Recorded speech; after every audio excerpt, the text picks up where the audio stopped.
అందరికీ నమస్కారం. ఉజ్జయిని మహాకాళి బోనాలకి యావత్ దేశంలోనే కాకుండా యావత్ ప్రపంచంలో హిందువులకి ఒక మహా పండగ.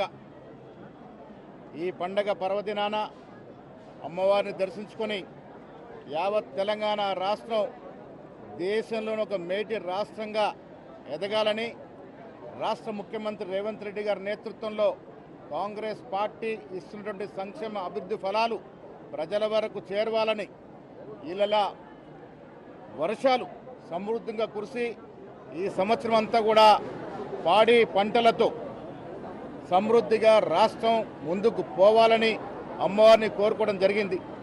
రాజకీయాలకు అతీతంగా అమ్మవారు ఈ రాష్ట్రం మీద ఒక కన్ను పెట్టి అందరూ కూడా ఆరోగ్యంగా ఐక్యమత్యంగా ముందుకెళ్లే విధంగా వారి ఆశీర్వాదం ఉండాలని ఆ అమ్మవారిని కోరుకోవడం జరిగింది. మిత్రులు నాగేందర్ సీనియర్ మోస్ట్ ఎమ్మెల్యే గారు, శ్రీనివాస్ యాదవ్ గారు, మెట్టు సాయి గారు అందరం కూడా కలిసి అమ్మవారిని దర్శించుకోవడం జరిగింది.